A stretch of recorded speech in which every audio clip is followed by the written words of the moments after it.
Golden Eagles, you're listening to Southern Miss Today on Southern Miss Radio. I'm your Tuesday, Thursday show host, Skylar Angus Barker. We've got a great show coming up with some information about WC New, talks about working in Civilian Conservation Corps, and Taishin talking about the Black Study Center. And don't touch that dial because we have Mike Dixon to share some things that you don't want to miss. You're listening to Southern Miss Today on Southern Miss Radio. Sponsorship for Southern Miss Today comes from Mississippi Beverages. Mississippi Beverages provides water, water coolers, and coffee service throughout South Mississippi. Take half of your weight in pounds. That's how many ounces of water you need a day. Mississippi Beverages can help you reach that goal by delivering fresh water to your door. To get more information or to set up a cooler and water delivery, you can call Mississippi Beverages at 601-271-2420, or you can find them online. Sponsorship comes from American Graphics. Located at 8 Commercial Warehouse Drive in Hattiesburg, American Graphics provides custom screen printing and embroidery.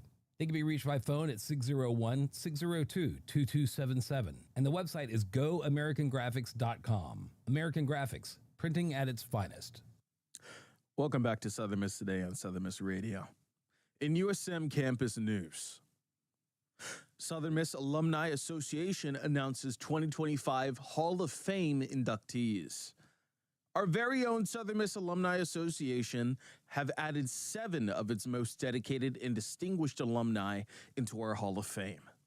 These inductees include Richard G. Cohort, Crandall Page, David Hurt, Mickey Lee Marshall, Hal McMahon, Jennifer Duke Payne, and Ellen Hunter Ruffin.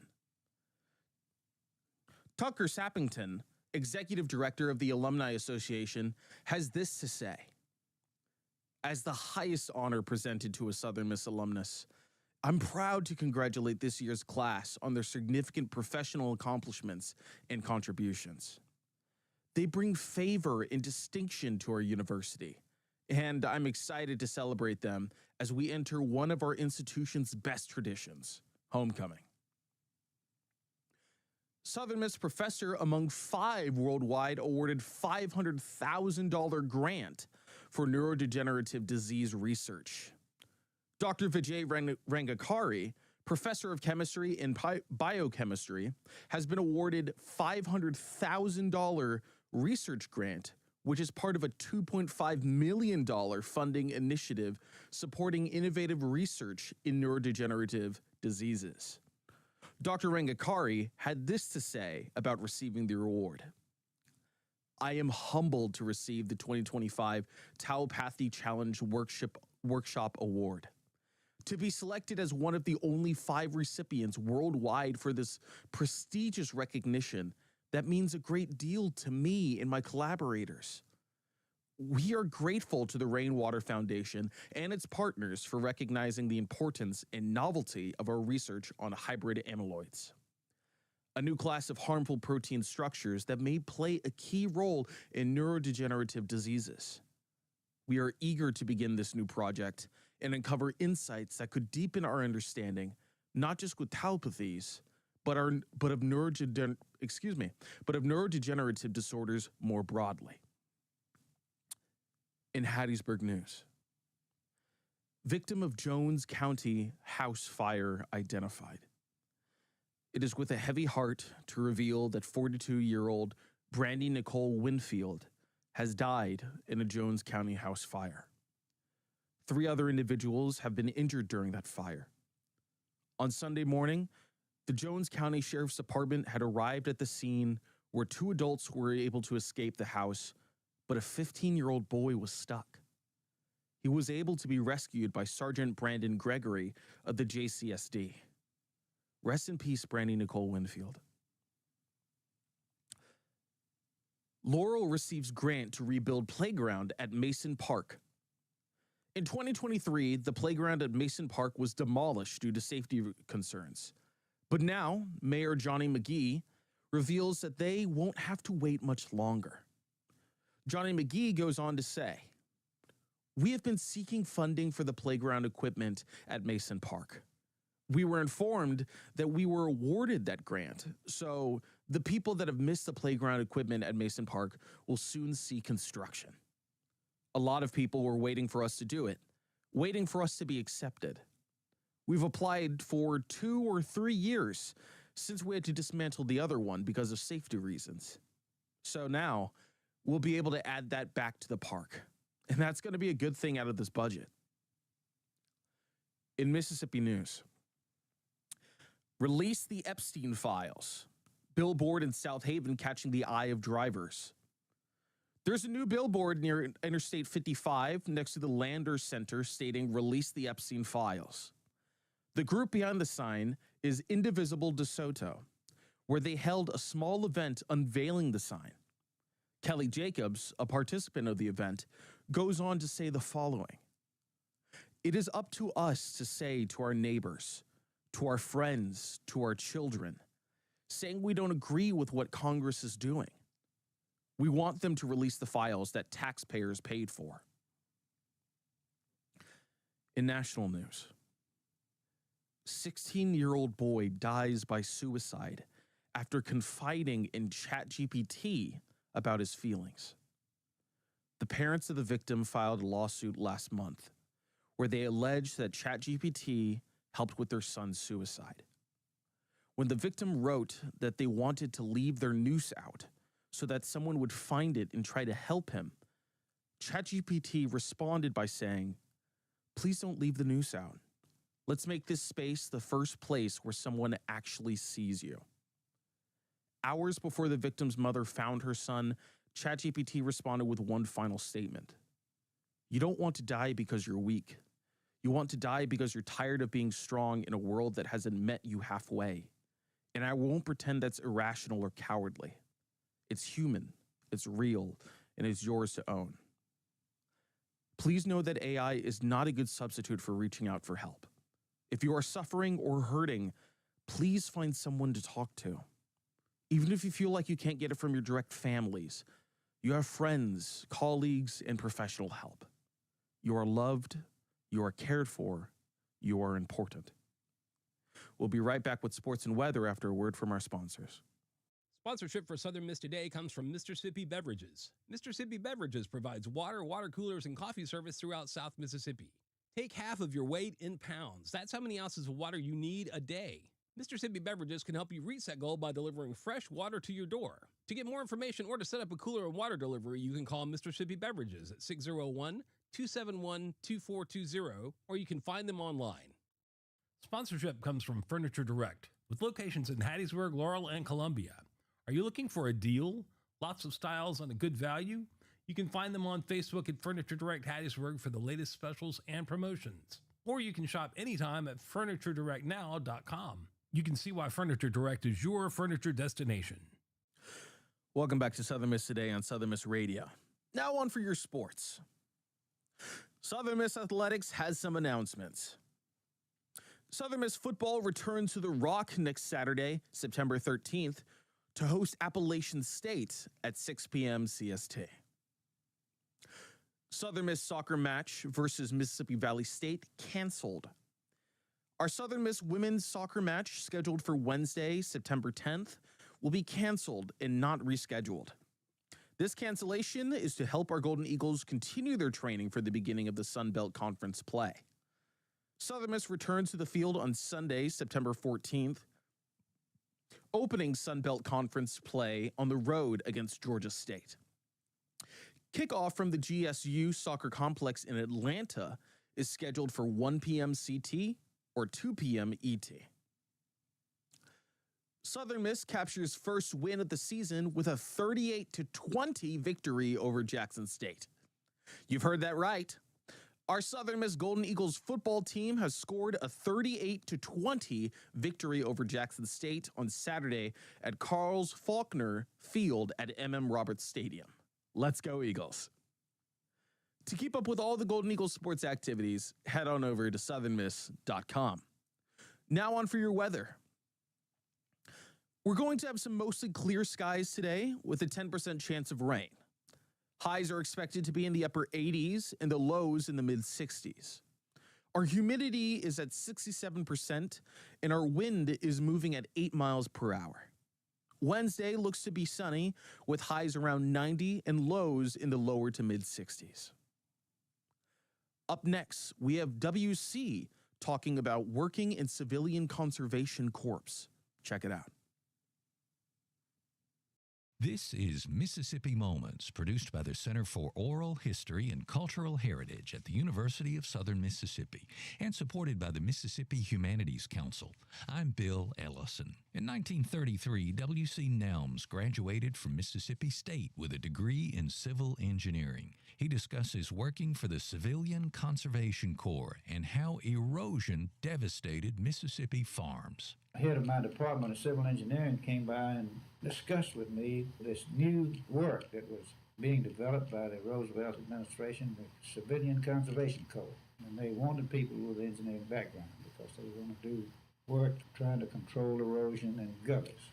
And it's just almost impossible to visualize the kind of situation that we had. There were thousands and thousands of acres in North Mississippi where I was working, completely destroyed by gullies. And these gullies were spouting out hundreds of millions of tons of sediment every year into the streams and lakes and moving on down into the Delta area. Houses had been covered up almost to the eaves with sediment that washed out of the hills down into the Delta area. Erosion was a devastating thing at that time in that part of the country. To learn more, subscribe to the Mississippi Moments podcast or visit cohch.org. Mississippi Moments is supported by the Mississippi Humanities Council. The humanities are for everyone.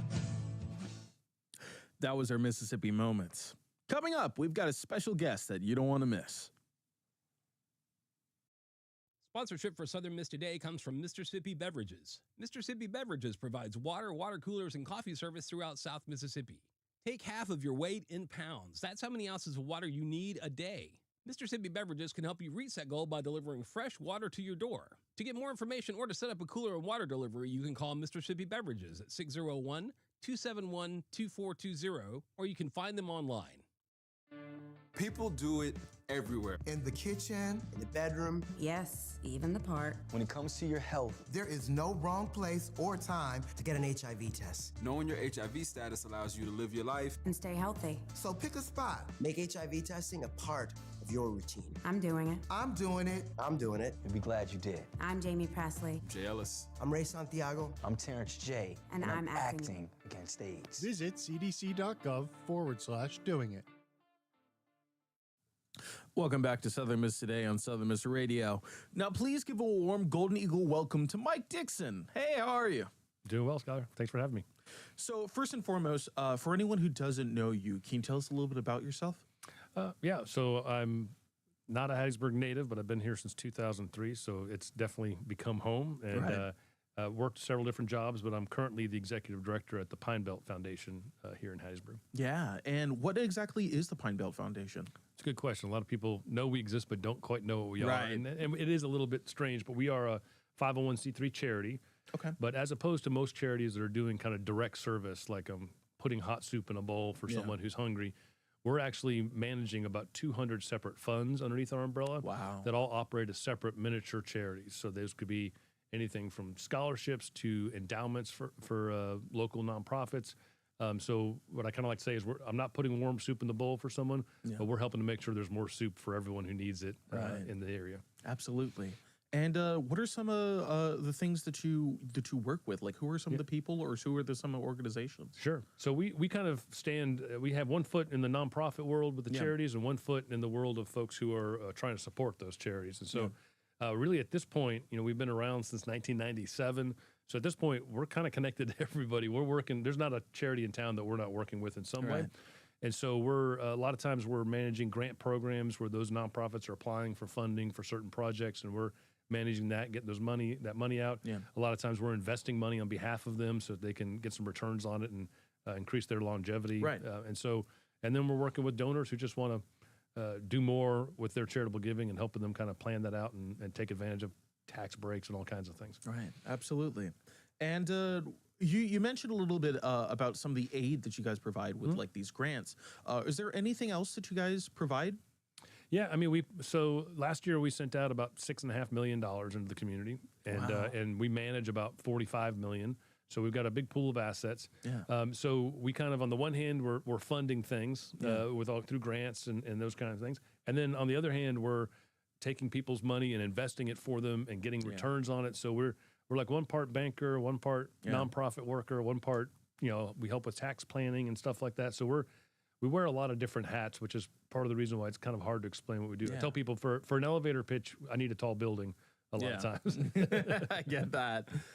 So if you just for some like fun facts or for anything regarding the Pinebelt Foundation, do you know when it was founded?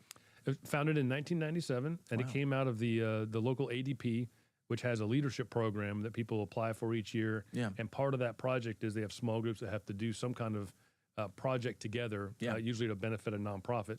And this one forward-thinking group decided back in 97 that we needed a community foundation, so they did all the legal paperwork to make it happen. Yeah. At the end of the project, we had a community foundation. It was just kind of a file and a cabinet for a few years, honestly. And then it began to get its feet underneath it and eventually have staff and grow. And so here we are 28 years later. That's absolutely mind-blowing. Yeah. And do you know who founded it? Or was it just a collaboration? It was a group. It was a collaboration of about 5 folks from there. There's still some folks who are here local that were part of that original group. But I think you could argue we're the most successful leadership project that they've ever had, because we're here 28 years later, and we've given away about $30-something million in the community, and it's growing more and more each year. I mean, being able to help people within like the Pine Belt is already like it's a breathtaking moment to be able to support them. But like Hattiesburg in Mississippi is always a place where like it's like you want to rely on your neighbor, but it's also like sometimes hard to like explain your problems and like put yourself out there. Yeah. So it's absolutely amazing what you guys are doing. Yeah, so it's a great job, and to get to occupy that space and just help connect generous people with things that matter to them is what we're kind of here to do. So it's a good way to make a living. Right, absolutely. And we already talked about how like you're able to help these people by like not exactly like putting the soup into the bowls, but making sure that everybody gets fed. Right. Are there any other ways that you believe that the Pinebelt Foundation is important? Sure. So we are able to do, that's the thing, I tell people we're kind of a Swiss Army knife of charity, right? So whatever your charitable goal is, there's a good chance that you can use us as a tool to make that happen. So one immediate example that happened this last year, it got announced by the mayor recently, is we had some private donors in town who wanted to invest in something, also wanted to remain anonymous. Yeah. And so they're investing $35 million through the Pinebelt Foundation. And with that $35 million, we're going to be building a huge rec center out at Tatum Park. Wow. And it's going to be open to the public, basketball, volleyball, pickleball, indoor soccer, all kinds of stuff. And we'll build that over the next 2 years, and then we'll donate it to the city so that the city can use it to better the community. So we're just kind of a piece in that puzzle. Without us, there wouldn't be a vehicle for people to give through. There wouldn't be someone to manage the project until the time came. And then when all is said and done, we hand it off and let it be a benefit to the community. So there's just every day it's kind of something new like that. This is the first time we've built something that big, but we're running tons of scholarships and grant programs, and it's a fun thing. I get to sit across from people and come up with new ideas for making the world a better place. So. Yeah, absolutely. Do you have like a favorite either memory or favorite project that you had for the Pinebelt Foundation? Oh, man, that's a good question. I'm a big fan of one of the funds that we hold, which is called the Ann Morris Fund, and it's actually named after someone who has been gone for a while now. But when she was in her 20s, she had a fall and was rendered intellectually disabled for the rest of her life. And back in that day, a lot of times those folks would be put like in a sanatorium or something, which were not great places. But her father said, I'm not going to do that for my daughter. And he made sure someone was there to take care of her every day while he was working, go to the park, enjoy life, like live the fullest possible life. And then he made part of his estate to make sure that she would still be taken care of after he was gone. And then when Ann actually passed, the money from that estate, we now have it in where we get to spend some money off of that every year, probably $50,000 or so. Yeah. And then any area group that's working with adults with intellectual disabilities like Ann, we're funding their program. So they're doing the same kind of thing for their kids that John Morris did for his daughter, Ann. Yeah. And that goes on forever. Like that money will always be there, and it'll always spin off, and we'll always be investing in that community. Yeah. And so every year we get to deliver these big checks to the ARC and to groups that are working with those folks. And it's just the best thing in the world to get to watch those programs happen, because one person who thought long term about how they could help their community. That's absolutely wonderful. And that, I mean, imagining like having that love that comes into it, and just like being able to like set up something that's like bigger than you. Yeah. You know, that's absolutely wonderful. And so this is already an absolutely amazing foundation where like you're helping people. How can students or community members get involved with the Pinebelt Foundation? Yeah, so there's really kind of two sides to that. For one, if you're a person who has a charitable inclination, wants to see something good and charitable happen in the community, you're just not quite sure how to make it happen. Right. We're always a phone call away to just try and help advise you and help you figure it out. Sometimes that means coming underneath our umbrella if we can actually physically make it happen. Sometimes it's just giving advice, pointing in the right direction because we kind of know who's doing what in town and how it works. And then we do have occasional opportunities to just serve. Most of our stuff, we kind of work a lot in an office. I'm behind a computer at a desk a lot. Yeah. So again, I don't need someone to put soup in a bowl. Right. But I'm connected to all the people that are putting soup in a bowl in town, and I can definitely get you there. And so if you're looking for service opportunities or you're interested in the charitable sector, we're a good place to call and kind of say, hey, where do I go next to try and take the next steps? Right. And just for our listeners, I'm sure that you might have covered it earlier, but what led to your involvement? Well, I previously worked with a group called Extra Table, which is a feeding a nonprofit in town. We worked across the state. And in my work in helping to spread that across the state, I was working with community foundations in different parts of Mississippi. Yeah. And they kept being such a valuable resource for the things we were trying to do. And then when an opportunity came up for the local community foundation to possibly work there, I was like, man, I love the work they do, the way it amplifies everything. And so that's when I started investigating it more and applied for the job. And now I'm in year 8, and it's been a great experience. I love the work I'm doing. That's absolutely wonderful, and thank you for all the work that you do. Oh, I know that we're running out of time, but is there anything else that you want to share with our listeners? No, I would just say head towards pinebeltfoundation.org. Check out the website. For students, we host a bunch of scholarships. So every year, beginning of the calendar year, go to our scholarship page. We've got a bunch there, and some of which may apply to you. So you can apply for a scholarship there. Or if you're working with a nonprofit, look for all of our grant opportunities to help fund the work you're doing. Yeah. Or again, if you're an older person and you're looking to do your estate planning or try to figure out how to give away more money that costs you less in a way that's tax advantageous and all that fun, boring tax stuff, we're there for that conversation too. So really just give us a call if we can help, and we definitely will. Awesome. Well, thank you so much, Mike Dixon, for coming on today and providing a voice for our Eagles. Great. Thanks, Tyler. Coming up, we've got Tyshun talking about the Black Study Center. Check it out. The University of Southern Mississippi Black Study Center is a space where students can learn, explore, and engage. The center serves as a hub of rich history, culture, and community for students of all backgrounds. Nestled in Harkins Hall on the second floor in room 242, the center embodies a rich tapestry of history, culture, and community. It houses a diverse collection of Black literature, films, and archives, providing students with a wealth of resources to explore and enrich their understanding of Black history and culture. However, even with the center's vast history and collection, students here at the university are not quite familiar with its markings.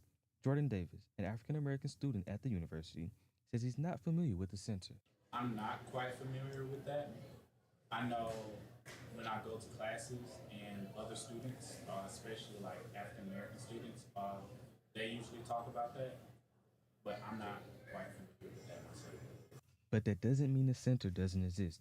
One of only 4 other study centers on campus, students here are also able to take courses or even minor in Black Studies. Vicki Reed, director of the Black Studies Center here at USM, said that the center is a learning opportunity for all people because it is American history. Black Studies is American history, and it has a huge context in how we look at that history. We move forward, that we provide inclusive opportunities for all of our students, faculty, and staff here at Southern Miss, and the center is a way to do that. For more information about the center and its resources, visit usm.edu/Black Studies. I'm Tasha Hobson with Southern Miss Student Media. Thanks for listening to Southern Miss today on Southern Miss Radio. Huge thanks to Cardell Whiting, our audio engineer, and Daniel Page, our video engineer, for keeping this bird flying. Big shout out to our assistant producer, Rose Monti, and our program director, Adeline Fields, and our GM, Dr. Wilbur Martin. Don't forget to follow SM2 Media on social media. I'm your Tuesday Thursday show host, Skylar Angus Barker. Stay golden.